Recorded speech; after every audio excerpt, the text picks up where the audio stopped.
Under relentless Hezbollah rockets and Iranian missiles, has Benjamin Netanyahu effectively abandoned large parts of northern Israel to the line of fire?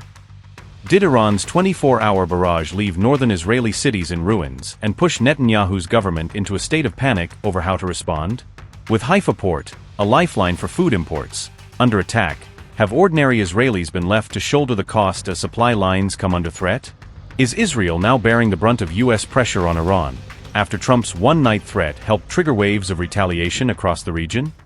We have a plan, because of the power of our military, where every bridge in Iran will be decimated by 12 o'clock tomorrow night, where every power plant in Iran will be out of business, burning, exploding, and never to be used again. I mean, complete demolition by 12 o'clock. And it'll happen over a period of 4 hours if we wanted to. As Iranian missiles pound energy infrastructure, ports and railways in Haifa Bay, how long can Israel absorb these hits before its economy starts to buckle? A senior Iranian military commander claimed that Israel has effectively abandoned its northern settlements in the face of sustained attacks. IRGC Aerospace Commander Majid Mousavi made the remarks in a post shared on the upscrolled social media network. Mousavi said that the Israeli government has lost the balance of power in the ongoing war. The Iranian commander also gave an assessment of the damage inflicted over the last 24 hours of Iranian strikes. Mousavi said, quote, "The regime, by abandoning the northern cities of the occupied territories, has practically accepted a defeat in the balance of power. Refineries, power facilities, ports, and the railways of Haifa Bay have been plowed by Iranian missiles over the past 24 hours, and there was no sign of missile interception." Unquote.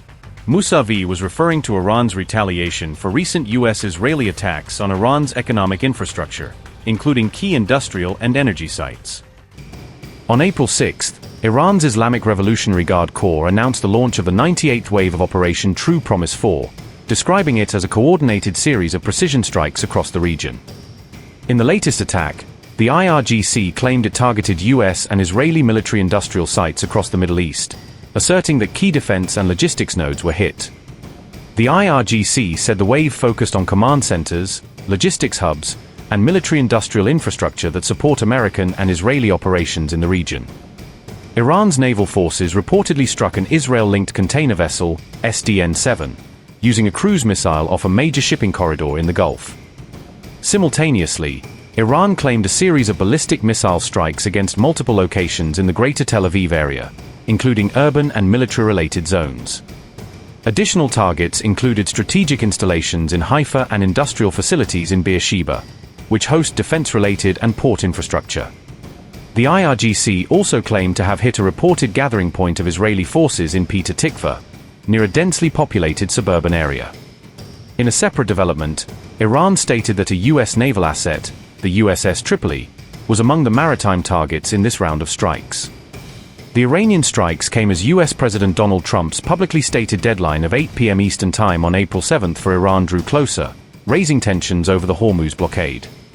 Trump has warned that the United States is prepared to take out Iran in one night if Tehran does not lift its blockade of the Strait of Hormuz and resume normal shipping.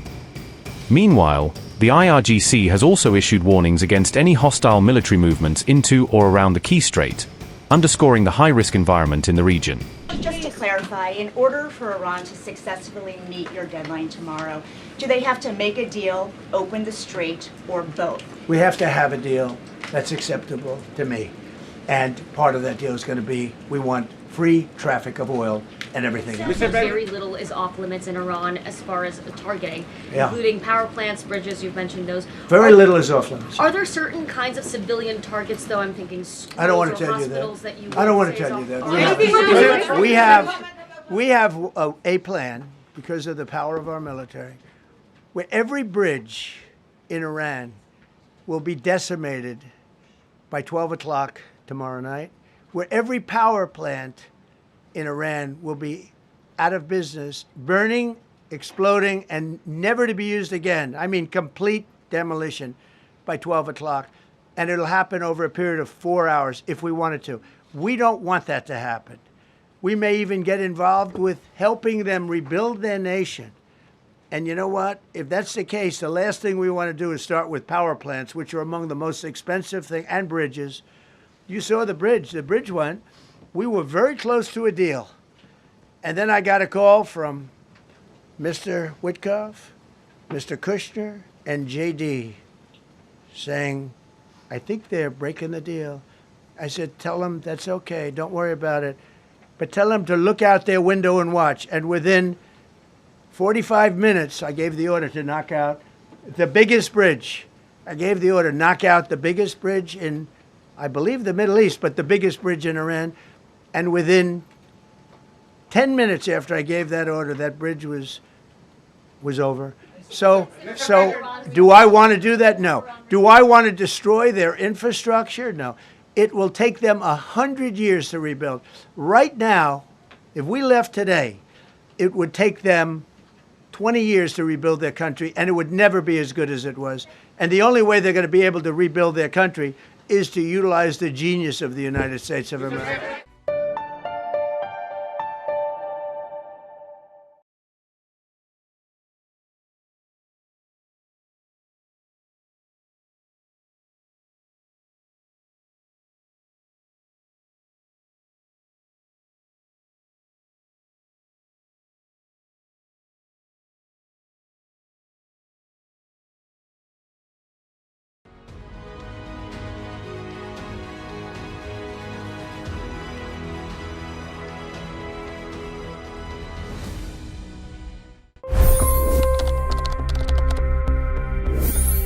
$25 crore गरीब गरीबी को परास्त करके बाहर निकले। For the good of our nation, let's work together and let's truly make America great again. The fastest news breaks. Requested PM saying that we will have to speak to Putin and to Zelensky. The biggest newsmakers. The relationship with India is probably the most important bilateral relationship the U.S. will have for the rest of this century. The capital delivered quite an election result today. Expert analysis. The million-dollar question today is how to stop this dance of death. Ground reports. I'm standing at the crossroad of the Kumbh Mela. Behind me are more than 100 entry guards. Long-form interviews. Exclusionary politics is reflected in Manipur case as well. You don't bother because this is a small state. Deep dive into burning issues. It's often said DRC could be the richest country in the whole world. It's because of what sits underneath. Why exactly did the US topple the Sheikh Hasina government? HT videos. We don't just break news, we break it down.